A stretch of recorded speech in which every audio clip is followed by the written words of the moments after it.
na pumasok or nakatunog na may warrant, diretsong lipad China. Parang ganun ang gustong iparating ni Congressman Joel Chua ng 3rd District of Maynila. So ngayon ito naman, para hindi, para masabihin na fake news tayo, sabi ni Harry Roque, hindi po totoo na may warrant of arrest. Hindi po totoo na may warrant of arrest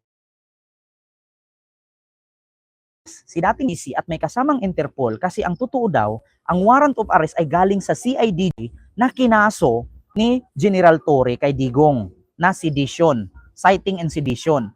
So ngayon mga kababayan, ito po sabi ni Harry Roque. Ayan, pakinggan nyo ha, si Harry Roque yan. O, kita nyo, sabi ni Harry Roque yan. O, pakinggan natin. Mga kababayan, naglalay tayo dahil na kailangan linawin, kumakalat news na ang Presidente Rodrigo daw ay Wait lang. Meron na warrant na arrest galing sa ICC. At sinasabi din nila dahil nandito rin siya. Saan na yun? Ba't naputol? Nawala si, mahirap ka na nga hanapin. Mahirap paniwalaan yan si Harita.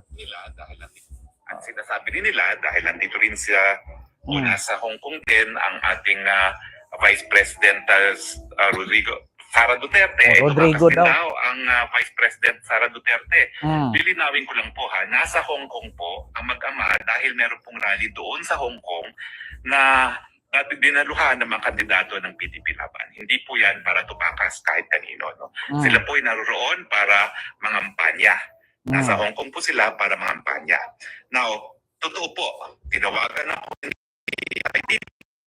sa tingin niya kung may katotohanan ba yung warrant of arrest at di umano ay galing daw sa ICC. Ang sagot ko po dyan, bagamat kahapon ay araw ng Sabado, sabi ko, Mayor, sa tingin ko, walang katotohanan yan. Bakit? Kasi nag-impose na nga po ng freeze sa assets, sa bank accounts ng ICC si President Trump.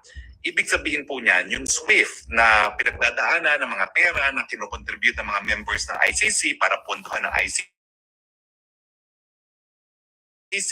ibig sabihin, mawawala na ng pondo. So ang ibig sabihin ni Harry Roque dito, ang totoo daw na warrant of arrest ay yung kaso ng CIDG kay Digong, yung pagbanta niya sa 15 kasenador na ipapatay. Ngayon mga kababayan, ito lang masasabi ko, Harry Roque, bago ka paniwalaan namin, Pilipino, magpapayat ka muna.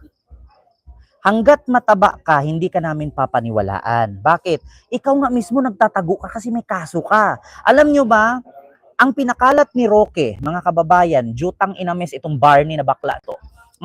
Ang pinakalat ni Roque, kaya daw siya wanted at hinahanap ng gobyerno sa Pilipinas kasi siya daw ay kinasuhan patungkol sa paglabas daw ng pulburod video ni BBM, yung nagaganon si BBM. So siya daw ang kinasuhan. Ito po mga kababayan, wala pong kinasuhan patungkol sa paglabas ng pulburod video na nakasandal sa kurtina. Walang kinasuhan. Bagkus, ang totoong kaso ni Barney Roque or ni Matabang Roque, ang totoong kaso niya ay hindi niya maipaliwanag sa Kongreso ang tanong ng Quad Committee hearing kung saan galing ang milyon-milyon niyang pera na ipinasok sa kanyang bank account at doon kay E.R. Lacerna. Lacerna ba yon? Yung model? Yung pageant, parang ganon, male pageant. Question siya ng Quad Committee hearing ng Congress kung bakit milyon-milyon ang pera niya na wala naman na siyang trabaho kasi tapos na ang termino ni Duterte at hindi na siya spokesperson.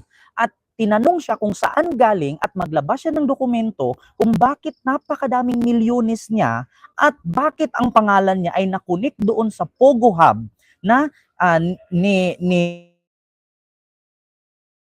ransack, ni Reid doon sa Clark sa Pampanga. Bakit nandun yung pangalan niya sa Pogo Hub?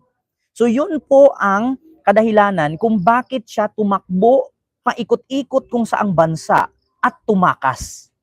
Na kung saan sabi nga ni Senador Risa Hontiveros, siya ay dumaan ng Zamboanga, lumipad ng Malaysia, pa Singapore, pa Japan, tapos nag-attempt na lumipad ng Amerika, ngunit hindi siya pinayagan at hindi binigyan ng visa ng Amerika kaya hindi siya nakalipad doon.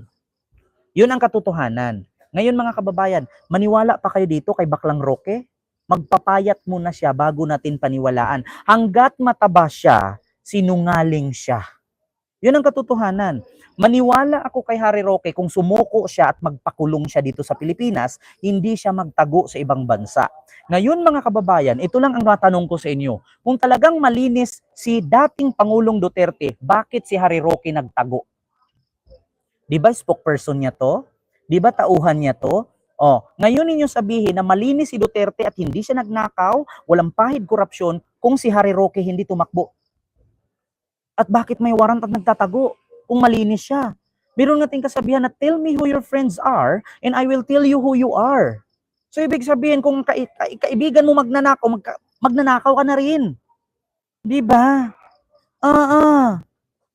Yun ang tandaan ninyo mga kababayan. Ang sabi niya, meron daw warrant of arrest mula sa CIDJ na kinaso ni General Torre. Ang masabi ko lang, aba Harry Roque, mas nauna ka pang naglabas ng warrant, dapat in-announce na din ni General Torre yan na may warrant na siya.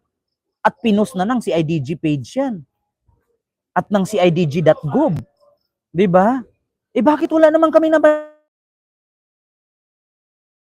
na kami, diba? Yun ang katotohanan mga kababayan. Hanggat Harry Roque mataba, sinungaling yan. Huwag kayong maniwala. Umuwi muna siya ng Pilipinas. Oh. So ang sabi ko po, hindi para magsimula ng bagong prosecution na naman ng ICC. Pero yung alam ko po na yung mga empleyado ng ICC ay binigyan na ng 3 months advance salary, anticipating nga po na i-freeze ni Presidente Trump ang lahat ng mga bank accounts at ang SWIFT account ng ICC. Bagamat, tanging ICC lamang ang makakapagbigay kumpirmasyon talaga kung meron ng warrant of arrest si Presidente Duterte. At hindi naman po yan sinisikreto. Kapag meron na talagang warrant of arrest, inaanunsyo naman po yan ng ICC at inalagay naman po yan sa kanilang webpage. At wala naman pong kahit anong nakasulat sa webpage ng ICC na meron ng warrant of arrest si Presidente Digong. Pero nakakuha rin po ako ng mga larawan, hindi ko alam kung paano i-upload dito, na sandamuka lang mga pulis sa mga airport ng Davao at ng NEA. At nagkaroon po ako ng confirmation sa ilang ating mga kaibigan na talagang nagtitipon-tipon ng mga pulis. Now, nakatanggap din po ako ng report galing po sa isang reporter, na meron daw po talagang warrant of arrest ang ating Presidente Digong pero hindi po galing sa ICC. Ito po daw ay para sa kaso na incitement to sedition. Pero ito po ay off the record, ayaw pa magpakilala ng aking source. Ayaw daw magpakilala ng kanyang source. Galing daw sa incitement to sedition, yung kinaso daw ng CIDG ni General Torre. Ngayon mga kababayan, saan kayo maniniwala? Kay General Torre na hindi wanted, hindi nagtatago, o kay Harry Roque? May gana pa ba kayong paniwalaan itong Barney na to? Samantalang siya hindi ka makauwi sa Pilipinas kasi may kaso? Umuwi ka muna ng Pilipinas, Barney, para paniwalaan ka ng source di umano. At hindi mo nga hinarap yung problema mo, hindi ka papaniwalaan ng tao. Sa bagay, papaniwalaan ka ng mga DDS kasi nga mga DDS bobo yan, tanga-tanga, uto-uto. Mga pangit yan. Yun ang totoo. Mga pangit, tanga-tanga, hampas lupa. Yan ang totoo. Maniwala kay Roque? Ay, itlog niya purple. Pero in fairness si Harry Roque parang lumiit yung mukha niya konti. Parang yung baba niya, liig niya pantay na. Iba talaga dati. Tas tignan nyo, para na siyang parang nagpabotok. Yung numipis na yung eye bags niya. Hindi katulad dati, kulay brown. Ngayon, kulay green na. Para na siyang allergy ba? Basta ako, isa lang masasabi ko sa iyo, Harry Roque. Hanggat hindi ka umuwi sa Pilipinas, hindi ka magpahuli, hindi ka magpakulong, mananatiling sinungaling ka. Yun lang. So yun, mga kababayan, klarong-klaro naman na sinabi ni Harry Roque na ang katotohanan daw, wala daw warrant of arrest mula sa ICC, bagkus meron daw warrant mula sa CIDG. So ito naman mga kababayan. Ito pakinggan niyo.